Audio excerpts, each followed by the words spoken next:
જય માતાજી, જય શ્રી કૃષ્ણ. સ્વાગત છે તમારું મારી ચેનલમાં. તો પડી ગઈ છે સવાર, 7:45 થયા છે અને અમારા ઘરવાળા ગાય ધોઈને આવ્યા છે.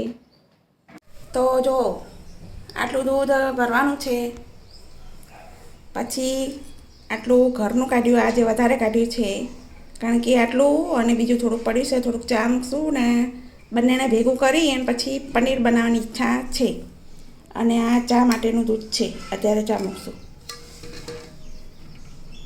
તો આ બાજુ સરસ આપણી ચા ઉકળે છે, ગાયના દૂધની ચા એકદમ મસ્ત. અને દૂધ પણ ગરમ કરી નાખ્યું છે. તો જો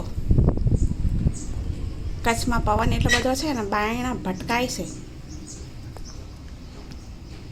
અમારે આવું ખડકીવાળું ઘર છે. જો આ પહેલાનો દરવાજો છે. દેખાય છે કેટલો વારી નહીં, બધો આગો પાછો થઈ ગયો. અને પગલું જો ઉડીને ગયું બાથરૂમમાં. આ બધું સમૂહ કરવાનું છે. તો આપણે નાહી ધોઈને તૈયાર થઈ ગયા છે અને મશીન ચાલુ કરી દીધું છે. અને આજે તો કેટલા દિવસથી ભીંડા લીધા છે, પણ ઉતાર હોય એટલે કંઈકનું કંઈક કરી નાખું. આજે તો ભીંડાની કઢી કરવાની ઈચ્છા છે. શું થાય છે. તો મશીન ચાલુ કરી નાખ્યું છે ને, ત્યાં સુધી હું પોતા કરી નાખું. પછી પોતા રહી જાય છે અને પછી છેલ્લે વાસણ. ચલો પોતા કરી નાખો. તો કરી નાખો પોતા.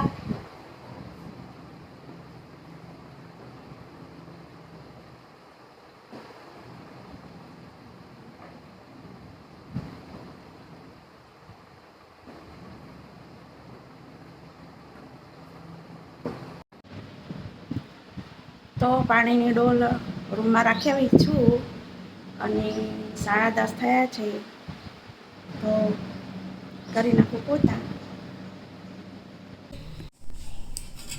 તો આજે ફાઇનલી ભીંડાની કઢી થઈ ગઈ છે,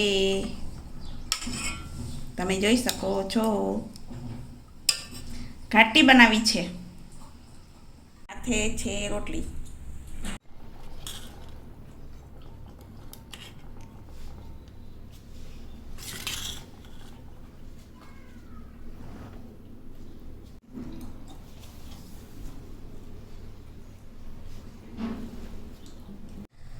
સવારમાં મેં આ 3 રોટલી રાખી હતી કે નાસ્તો કરશું, વઘારશું. પાણીવાળી રોટલી, છાશ તો હતી નહીં, તો ટાઈમ જ ના મળ્યો.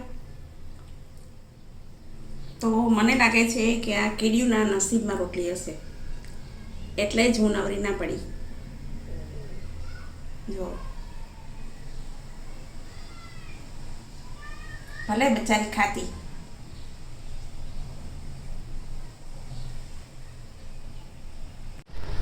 જો તમને ઘરમાં ધૂળ દેખાય છે, કેટલી બધી ધૂળ આવી છે. જો બહુ પવન છે. તો આજે તો વહેલા કામ પૂરું થઈ ગયું હતું.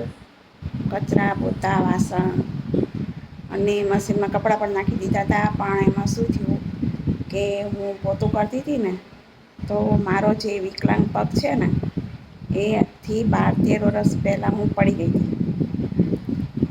તો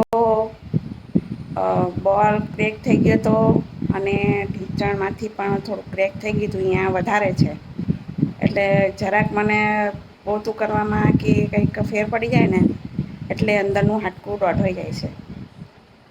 એટલે પછી ઝાટકા એવા વાગે, એ ઠેકાણે થતાં તો બહુ વાર લાગ્યા. હજી 3:30 વાગ્યા છે ને, પણ થોડી પીડા થતી. તે છતાંય વાસણ ઘસ્યા, રસોઈ બનાવી અને અત્યારે કપડાં સૂકે પણ દુખે તો છે.